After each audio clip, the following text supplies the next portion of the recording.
अर्थ सनातन धर्म में विवाह में फेरों के समय होने वाले 7 वचन।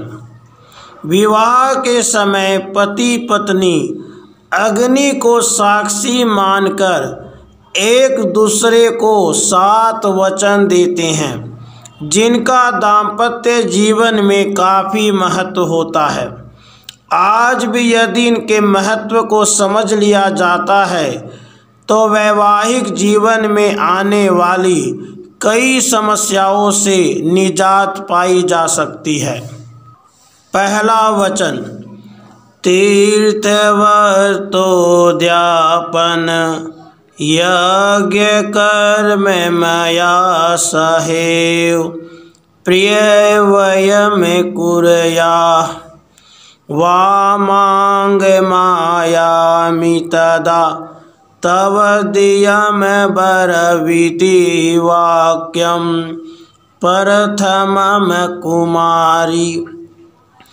यहाँ कन्या वर से कहती हैं कि यदि आप कभी तीर्थ यात्रा को जाओ तो मुझे भी अपने संग लेकर जाना।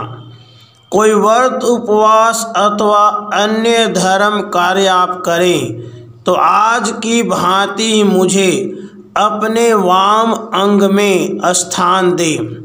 यदि आप इसे स्वीकार करते हैं तो मैं आपके वामांग में आना स्वीकार करती हूँ। किसी भी प्रकार के धार्मिक कृत्यों की पूर्णता हेतु पति के साथ पत्नी का होना अनिवार्य माना गया है। पत्नी द्वारा इस वचन के माध्यम से धार्मिक कार्यों में पत्नी की सहभागिता व महत्व को स्पष्ट किया गया है।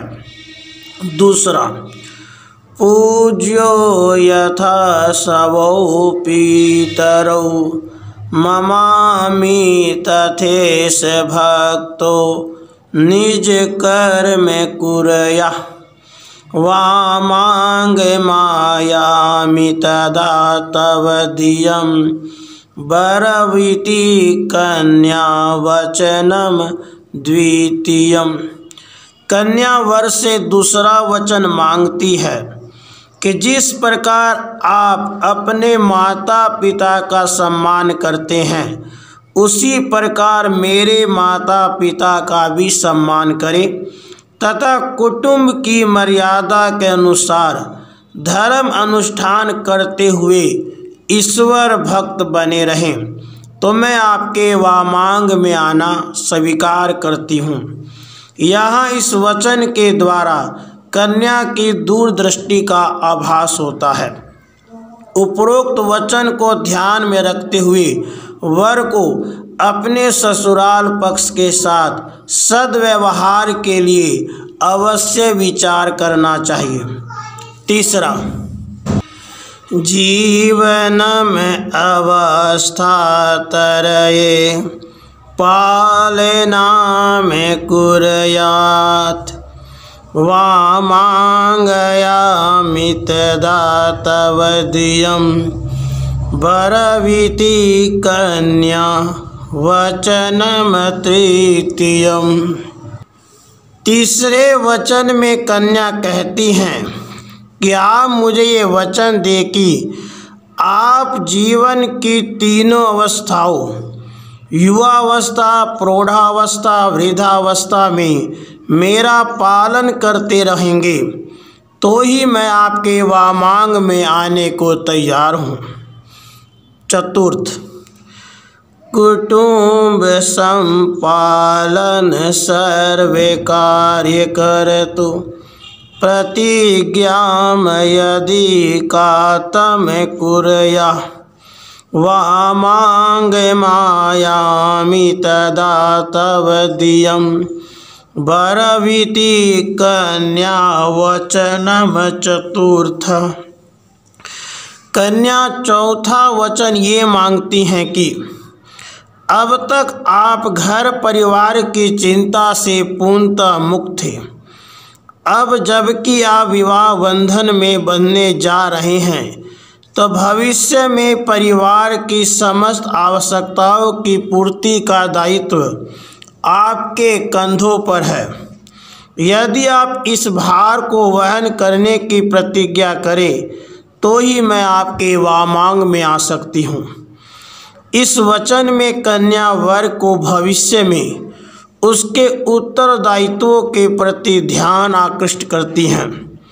इस वचन द्वारा यह भी स्पष्ट किया गया है कि पुत्र का विवाह तभी करना चाहिए जब वो अपने पैरों पे खड़ा हो, पर्याप्त मात्रा में धन अर्जन करने लगे। 5वां, सब सदे कार्ये व्यवहार कर्मण्ये वये मामापि मंत्र यथा वामांग मायामि तदा तव दियं ब्रूते वचः पंचमत्र कन्या। इस वचन में कन्या कहती हैं, जो कहती हैं वो आज के परिप्रेक्ष्य में अत्यंत महत्व रखता है। वो कहती हैं कि अपने घर के कार्यों में लेन देन अथवा अन्य किसी हेतु खर्च करते समय यदि आप मेरी भी मंत्रणा लिया करें तो मैं आपके वामांग में आना स्वीकार करती हूँ। यह वचन पूरी तरह से पत्नी के अधिकारों को रेखांकित करता है। अब यदि किसी भी कार्य को करने से पहले पत्नी से मंत्रणा कर लिया जाए तो इससे पत्नी का सम्मान तो बढ़ता ही है, साथ साथ अपने अधिकारों के प्रति संतुष्टि का भी आभास होता है।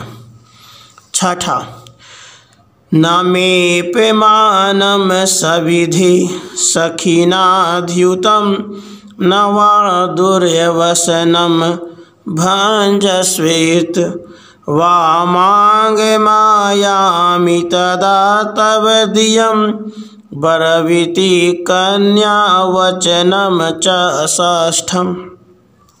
कन्या कहती है कि यदि मैं अपनी सखियों अथवा अन्य स्त्रियों के बीच बैठी हूँ तब आप वहाँ सबके सम्मुख किसी भी कारण से मेरा अपमान नहीं करेंगे। यदि आप जुआ अथवा अन्य किसी प्रकार के दुर्व्यसन से अपने आप को दूर रखें तो ही मैं अपने आपके वामांग में आना स्वीकार करती हूँ। 7वां, परस्त्रियं मातु समाम समीक्ष्य स्नेहं सदा चैन्मयी कान्ते कुर्या वामांग मायामि तदा तव दियं ब्रूते वचः सप्तमत्र कन्या। अंतिम वचन के रूप में कन्या ये वर मांगती हैं कि आप पराई स्त्रियों को माता के समान समझेंगे और पति पत्नी के आपसी प्रेम के मध्य अन्य किसी को भागीदार नहीं बनाएंगे। यदि आप यह वचन मुझे दें तो ही मैं आपके वामांग में आना स्वीकार करती हूँ। इस वचन के माध्यम से कन्या अपने भविष्य को सुरक्षित रखने का प्रयास करती है। राधे कृष्ण, राधे कृष्ण।